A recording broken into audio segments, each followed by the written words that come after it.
10ஆம் வகுப்பு பொதுத் தேர்வில் எதிர்பார்க்கப்படுகின்ற வினாக்களாக விருந்தினரை மகிழ்வித்து கூறும் முகமன் சொற்களை எழுதுக. பாயிண்ட் 1, விருந்தினராக வந்தவரை வியந்து உரைத்தல்.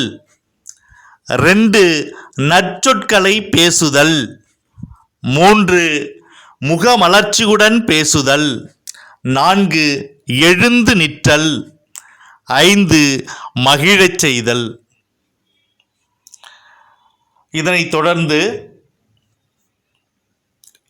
2வது கேள்வியாக இரடி பொம்மல் பெருகுவீர் இத்தொடர் உணர்த்தும் பொருள் எழுதுக. இரடி பொம்மல் பெருகுவீர் இத்தொடர் உணர்த்தும் பொருள் எழுதுக. சிற்றூருக்கு சென்றால் அங்கு வெந்த மாமிசத்தின் பொரியலையும் திணைச்சோற்றையும் உணவாக பெறுவீர்கள். அதுதான் இதற்கான சரியான பதில். இரடி பொம்மல் பெருகுவீர் இத்தொடர் உணர்த்தும் பொருள் எழுதுக. அதற்கான பதில் சிற்றூருக்கு சென்றால் அங்கு வெந்த மாமிசத்தின் பொரியலையும் திணைச்சோற்றையும் உணவாக பெறுவீர்கள். இதனைத் தொடர்ந்து சப்ஸ்கிரைப் செய்யாத தமிழ் உறவுகள் உடனே சப்ஸ்கிரைப் செய்து தங்களது வலிமையான உறவுகளை இணைத்துக் கொள்ளுங்கள். மருத்துவத்தில் மருந்துடன் அன்பும் நம்பிக்கையும் ஆற்றும் பாங்கினை எழுதுக. கேள்வி: மருத்துவத்தில் மருந்துடன் அன்பும் நம்பிக்கையும் ஆற்றும் பாங்கினை எழுதுக. பாயிண்ட் நம்பர் 1, மருத்துவர் தன்னை கத்தியால் அறுத்து சுட்டாலும் அது தம்மீது கொண்ட அன்பின் காரணமாகவே என நோயாளி கருதுகிறார். அந்த அன்பும் மருத்துவத்தின் மீதான நம்பிக்கையும் அவர் நோயை குணமாக்குகிறது. அதாவது மருத்துவத்தில் மருந்துடன் அன்பும் நம்பிக்கையும் ஆற்றும் பாங்கினை எழுதுக என்பது கேள்வி. இதற்கான பதிலாக மருத்துவர் தன்னை கத்தியால் அறுத்து சுட்டாலும் அது தம்மீது கொண்ட அன்பின் காரணமாகவே என நோயாளி கருதுகிறார். பாயிண்ட் 2, அந்த அன்பும் மருத்துவத்தின் மீதான நம்பிக்கையும் அவர் நோயை குணமாக்குகிறது. இதனைத் தொடர்ந்து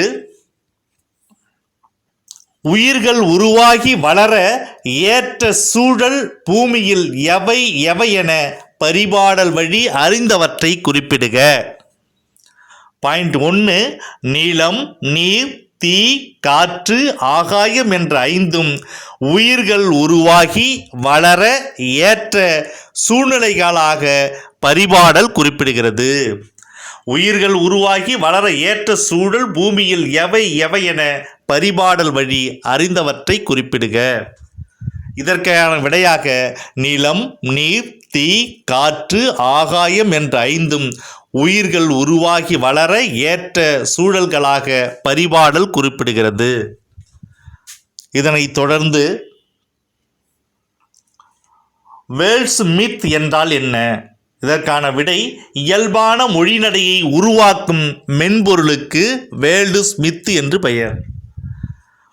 இது தகவல்களை கொடுத்ததுமே அழகான கட்டுரையை சில நொடிகளிலேயே உருவாக்கிவிடும். வேர்ல்டு ஸ்மித் என்றால் என்ன? இயல்பான மொழிநடையை உருவாக்கும் மென்பொருளுக்கு வேர்ல்டு ஸ்மித் என்று பெயர்.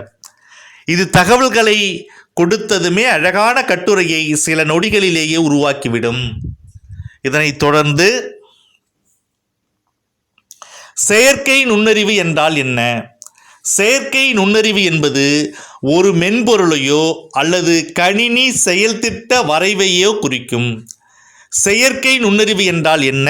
அதற்கான விடை செயற்கை நுண்ணறிவு என்பது ஒரு மென்பொருளையோ அல்லது கணினி செயல்திட்ட வரைவையோ குறிக்கும். இதனைத் தொடர்ந்து மெய்நிகர் உதவியாளர் என்பது யாது? மெய்நிகர் உதவியாளர் என்பது யாது? மெய்நிகர் உதவியாளர் என்பது திறன்பேசிகளில் இயங்கும் ஒரு உதவு மென்பொருள். இது கண்ணுக்கு புலப்படாமல் மனிதனைப் போல நம்முடன் உரையாடி சில உதவிகள் செய்கிறது. மெய்நிகர் உதவியாளர் என்பது யாது? இதற்கான பதில் மெய்நிகர் உதவியாளர் என்பது திறன்பேசிகளில் இயங்கும் ஒரு உதவு மென்பொருள். இது கண்ணுக்கு புலப்படாமல் மனிதனைப் போல நம்முடன் உரையாடி சில உதவிகள் செய்கிறது.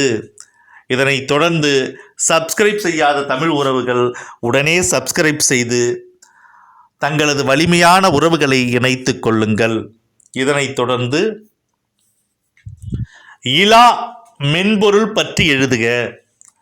இலா என்பது ஒரு வகை மென்பொருள். இது ஒரு வினாடிக்கு 10,000 வாடிக்கையாளர்களுடன் உரையாடும். வங்கிக்கு வரும் வாடிக்கையாளர்களுக்கு சேவைகளை இணையம் மூலம் அளிக்கிறது. இலா மென்பொருள் பற்றி எழுதுக. இலா என்பது ஒரு வகை மென்பொருள். இது ஒரு வினாடிக்கு 10,000 வாடிக்கையாளர்களுடன் உரையாடும். வங்கிக்கு வரும் வாடிக்கையாளர்களுக்கு சேவைகளை இணையம் மூலம் அளிக்கிறது. பெப்பர் என்னும் ரோபோ குறித்து எழுதுக. பெப்பர் என்னும் ரோபோ குறித்து எழுதுக. இதற்கான பதில், ஜப்பான் சாப்ட் வங்கி உருவாக்கிய இயந்திர மனிதனே பெப்பர். வீட்டுக்கு, வணிகத்துக்கு, படிப்புக்கு என்று 3 வகை ரோபோக்கள் கிடைக்கின்றன. பெப்பர் என்னும் ரோபோ குறித்து எழுதுக. ஜப்பான் சாப்ட் வங்கி உருவாக்கிய இயந்திர மனிதனே பெப்பர். வீட்டுக்கு, வணிகத்துக்கு, படிப்புக்கு என்று 3 வகை ரோபோக்கள் கிடைக்கின்றன. இதனைத் தொடர்ந்து சப்ஸ்கிரைப் செய்யாத தமிழ் உறவுகள் உடனே சப்ஸ்கிரைப் செய்து தங்களது வலிமையான உறவுகளை இணைத்துக் கொள்ளுங்கள். குலசேகர ஆழ்வார் அன்னையாக உருவகித்து பாடுவது யாரை? குலசேகர ஆழ்வார் அன்னையாக உருவகித்து பாடுவது வித்துவக்கோட்டு இறைவனான உய்யவந்த பெருமானை. குலசேகர ஆழ்வார் அன்னையாக உருவகித்து பாடுவது யாரை? இந்த கேள்விக்கான பதில், குலசேகர ஆழ்வார் அன்னையாக உருவகித்து பாடுவது வித்துவக்கோட்டு இறைவனான உய்யவந்த பெருமானை.